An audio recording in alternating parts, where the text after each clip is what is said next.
अब हम आज तीसरा नंबर रूल को भी हम साथ में ले लेंगे। तीसरा नंबर रूल है, किसी की पैसों, भावनाओं और परिवार के साथ खिलवाड़ ना करें। Never mess with anybody's money, feelings and family. तीन चीजें यहाँ पर है इस कार्डिनल नंबर 3 में।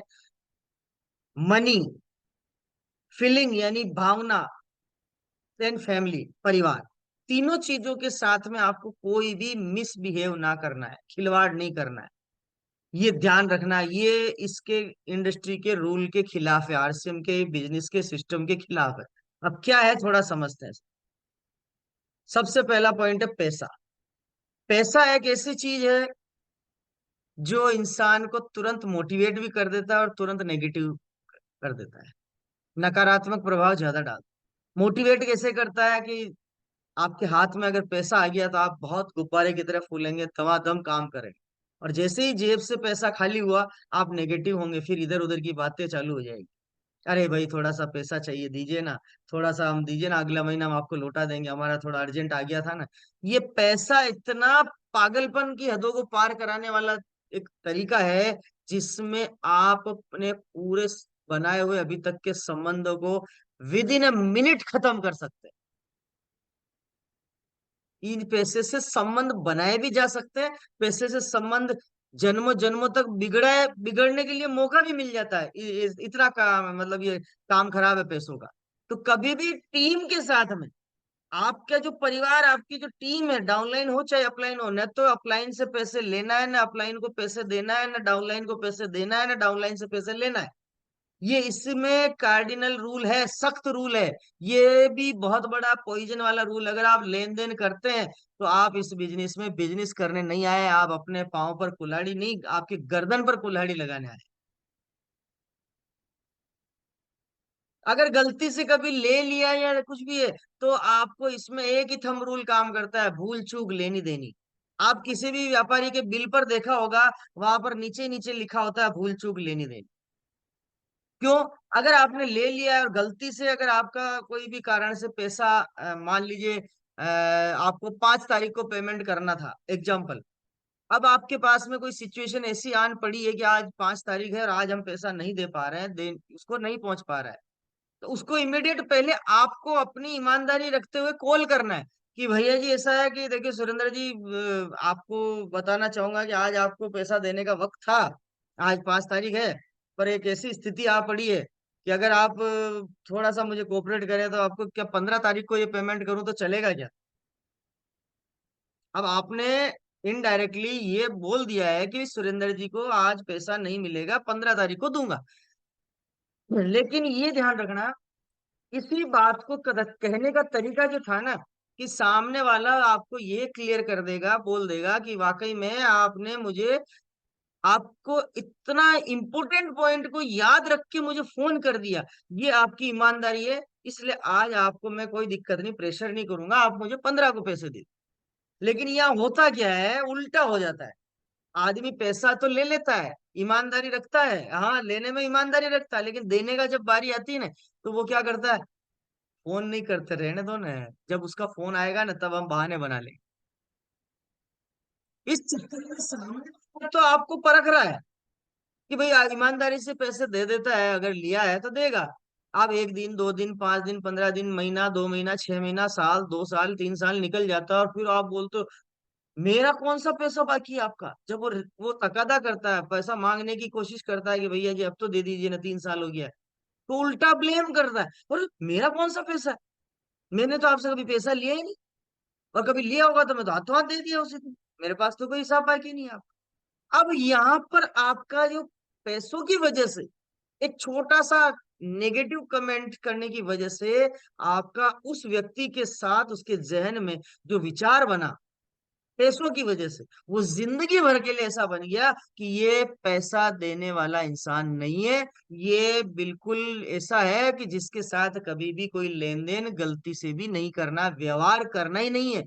जबकि व्यापार में ये होता है कि भूल चूक लेनी देनी, अगर मिस्टेक हो गई और 3 साल निकल गए तो सबसे पहले तो उससे माफी मांग लीजिए, oh my God so sorry, भाई मुझे याद नहीं रहा, मैं इतना बिजी था शेड्यूल में, मैं तुम्हारा पैसा कल की डेट में सुबह पहुंचाता हूँ या आज शाम को पहुंचाता हूँ, भूल चूक लेनी देनी। ये होता है सही मायना। और जो पहले वाला बात था कि मैंने कौन सा पैसा लिया, मैंने तो आपका हिसाब चुकता कर दिया है, कोई पैसा मेरा बाकी नहीं। आप बोलते तो गलत बोलते हैं हमारे बारे में, आपने हमारा गलत व्यवहार कर दिया बाजार में। तो ये जो पिक्चर बना रहे हो ना आप, जिंदगी भर के लिए आप उससे रिश्ता तोड़ने का काम कर रहे हो। तो यहाँ पैसा रिश्ता तोड़ने पे काम होता है। मैं ये चीज बता चुका हूँ, मगर ये गलती होती है कि लेने वाला सामने वाले को भुलाने की कोशिश करता है, और वो सोचता है कि भूल जाए तो बहुत अच्छा होगा, हमें देना ही नहीं पड़ेगा। और ऐसे हिंदुस्तान में सैकड़ों उदाहरण है, सैकड़ों उदाहरण है जिन्होंने किसी भी कारण से पैसा ले लिया, लेकिन वो देने की इच्छा जाहिर नहीं करते। वो ऐसा सोचते हैं कि पैसा देंगे, देने के लिए आगे होके किसी को नहीं बोलना है, वो भूल जाए तो अच्छा है, हमारा आराम से हमारा ये पैसा खाया पिया हो जाएगा। लेकिन इससे इसको ये नहीं पता है कि जिस तरह से एक बैंक से अगर आप एक लोन उठाते हो, और लोन की ईएमआई यानी किस्त सिविल स्कोर डाउन हो जाता है, तो दोबारा लोन लेने में आपको बैंक मना कर देता है कि बाबू आपका रिकॉर्ड अच्छा नहीं है, आपका ट्रैक रिकॉर्ड सही नहीं है, आपने ईएमआई टाइम से जमा नहीं कराई है, आपको अब हम दोबारा से लोन नहीं दे सकते। और अगर यही चीज आपका ईएमआई प्रॉपर टाइम से टाइम है, टाइम से बिफोर है, तो आपका सिविल स्कोर प्लस हो जाता है।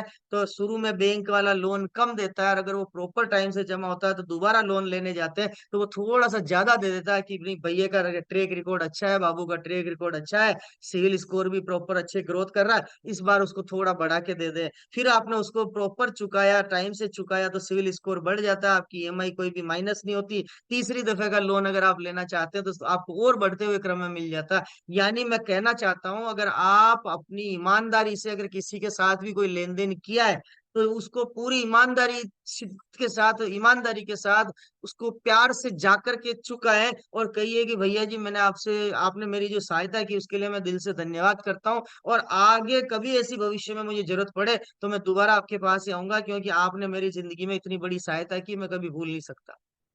अब यहाँ आप कभी भविष्य में दोबारा भी आपको कुछ लेना देना पड़ा ना, तो आपको मना नहीं करेगा, क्योंकि आप उसके पास बिफोर जा करके पैसा चुका के आए। वैसे तो पैसों का लेन देन करना ही नहीं है, कर दिया गलती से कर रहे हैं, तो आपको उसका लेना और देना तुरंत ईमानदारी से क्लियर करना है। अब यहाँ गलती से होती है पैसों के लेन देन में, पीयूसी या डब्ल्यू से उधार ले लेते हैं। अब उधार ले लिया, अब ले लिया तो भाई साहब वो पीयूसी वाला है, उसको कोई पेड़ थोड़ी लग रहा पैसों का जो तोड़ तोड़ के आपका माल ला ला के देता रहेगा। उसको कंपनी उधार थोड़ी ना दे रही, उसको तो पैसा एडवांस देना पड़ता है, 2 दिन पहले डालना पड़ता है, जब 4 दिन बाद माल मिलता है। अब बेचारा वो न तो आपको बोल पाता है और बोलता है, और तो वो उसको ऐसे जवाब मिलते हैं, अरे भाई हम कहीं भागे थोड़ी ना जा रहे हैं, हम भी यही है तुम भी यही हो, अभी 2 दिन लेट हुआ क्या हुआ, दे देंगे आपको, अभी पूरा महीना पड़ा है। महीना निकलता, 2 महीना, 6 महीना, साल भर, 2 साल, बेचारा पीयूसी वाला बोलता है कि भैया पिछले जन्म का उधार था, माफ करो, खत्म करो। और दोबारा से उसको पीयूसी पर आने के लिए भी मौका नहीं मिलता है, और आता है तो माल देता ही नहीं। यानी आपका उस एक दुकानदार की वजह से आपका पूरा ब्रांड इमेज खत्म, आपका पूरा ट्रैक रिकॉर्ड खत्म, आपका सिविल स्कोर खत्म, और वो पीयूसी वाला आपका पूरे बाजार में ढिंडोरा पीटेगा कि भैया फला आदमी का ऐसा स्थिति है, फला आदमी ऐसा है, उसने मेरा पैसा खा गया, मेरा पैसा लौटाया नहीं, उधार चुकाया नहीं, ऐसा वैसा। बहुत बुरी तरह से आपकी ब्रांडिंग करेगा। ठीक इसी तरह से अगर आप अपनी टीम, आपकी डाउनलाइन जिससे आप रॉयल्टी टेक्निकल बनना चाहते हैं, आप करोड़ों रुपए इनकम लेना चाहते हैं, अगर उससे उधार लेते हैं, उधार देते हैं, तो आपका खेल वहीं खत्म हो जाएगा। आपका बिजनेस कभी जिंदगी में बढ़ ही नहीं सकता, कभी बढ़ नहीं सकता। अगर आपने उन डाउनलाइन से उधार लिया है, और डाउनलाइन से उधार लिया या अपलाइन से भी उधार लिया है, और वापस दोबारा चुकाया नहीं, तो कभी जिंदगी में आप जहाँ थे ना उससे नीचे जाओगे, कभी दोबारा ऊपर खड़े होकर के देख नहीं सकते, बढ़ नहीं सकते, बड़ी इनकम पर जा नहीं सकते।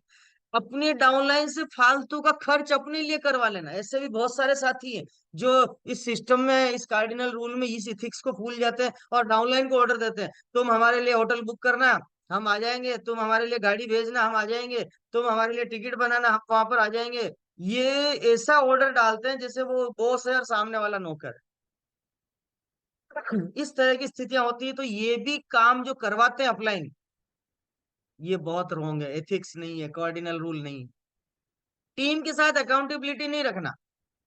टीम के साथ में प्रॉपर कोई बड़ा मेगा इवेंट करना है, या सेलिब्रेशन करना है, या कोई बहुत बड़ा सेमिनार का प्रोग्राम करना है, या कोई गाड़ी भर के हमको कहीं जाना है, तो जो भी पैसे का हिसाब किताब करना है पूरी टीम के सामने ट्रांसपेरेंट रख दे कि भैया इतना अमाउंट आया, ये इतने लोग थे, इतना खर्चा हुआ, ये पैसा आया, ये यहाँ खर्च हुआ, ये हिसाब आपके सामने।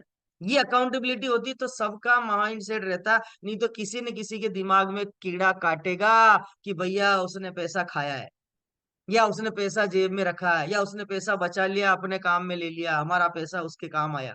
तो ये जो अकाउंटेबिलिटी का रॉन्ग मैसेज जाता है ना, ये टीम में गलत इंप्रेशन डालता, आपकी डाउनलाइन में गलत इंप्रेशन डालता, आपके अपलाइन होने के बावजूद भी आपको अपलाइन मानने से मना कर देता। या अपलाइन से भी अगर आपने इस तरह की अकाउंटेबिलिटी नहीं रखी तो अपलाइन आपको आपकी टीम का लीडर मानने से मना कर देता है। आपकी टीम के अंदर छवि खता खराब हो जाती है। आपकी टीम आपको कभी भी प्यार से, आपके इज्जत से, सम्मान से अपलाइन बताना नहीं चाहेगी, उससे बल्कि साइड करके टीम को निकालना चाहेगी। ऐसे बहुत सारी स्थितियां पैदा होती है। इसलिए मैं कहना चाहता हूँ, आत्मसम्मान, स्वाभिमान, भावना, या किसी धर्म विशेष या किसी राजनीतिक मुद्दे के साथ किया जाने वाला कमेंट हर किसी के ईगो को ठेस पहुंचाता है। हर चीज की सावधानी रखनी है। हम जिस इंडस्ट्री में है ना, ये पब्लिक इंडस्ट्री है। यहाँ पर सब धर्म समाज के लोग अपने साथ परिवार बनाते हैं। यहाँ पर हर कैटेगरी के लोग हमारे साथ परिवार में आते हैं। यहाँ पर हर राजनीतिक अलग अलग फेस वाले के लोग हमारे साथ आते हैं। यहाँ पर हर व्यक्ति का अपना स्वाभिमान होता है, वो हमारे साथ आता है। हर व्यक्ति का आत्मसम्मान होता है, वो हमारे साथ आता है। अगर हमने किसी को भी बातों में बोलते हुए भी अगर किसी की एक छोटे से शब्द से अगर ठेस पहुंचा दी ना, वो व्यक्ति वहीं पर इंडस्ट्री में छोड़ के जाने को तैयार हो जाता है। इसलिए किसी के ईगो को ठेस नहीं पहुंचाएंगे, ये भी हमेशा ध्यान रखना है। और अंतिम स्थिति पे हम चल रहे हैं। आपके शब्द, आपकी निगाहें और आपके चारित्रिक दृष्टिकोण को सबके सामने यह दिखाता है कि आपकी सोच कैसी है और कितनी बड़ी है। क्योंकि मैंने कहा था ना कि परिवार के साथ भी खिलवाड़ नहीं करना। इस परिवार में, इस इंडस्ट्री में, इस सिस्टम में हमारे परिवार में महिलाएं भी आती है, मातृ शक्ति भी आती है, नारी शक्ति भी आती है, हमारे से उम्र में छोटी भी आती है, हमारे से उम्र में बराबर की भी आती है, हमारे से उम्र में बड़ी भी आती है। सब तरह की स्थितियां रहती है। तो आपका चारित्रिक दृष्टिकोण कैसा है, ये आपके शब्दकोश से, आपकी बॉडी लैंग्वेज से दिख जाता है कि आप वहां पर बिजनेस में किस तरह की एटीट्यूड के साथ आप काम कर रहे हैं। आप उन लोगों को कैसे डील करेंगे, आपके शब्द वहां पर कैसे काम आ रहे हैं, आपकी निगाहें, आपकी आंखें उस तरफ किस तरह से देख पा रही है, उनको किस नजर से देख रही है। ये छोटी छोटी बातें आपके इस बिजनेस के कार्डिनल रूल के हिसाब से आपके बिजनेस को क्लब्स भी कर सकती है और बिजनेस को टॉप टाइकॉन पर भी ले जा सकती है।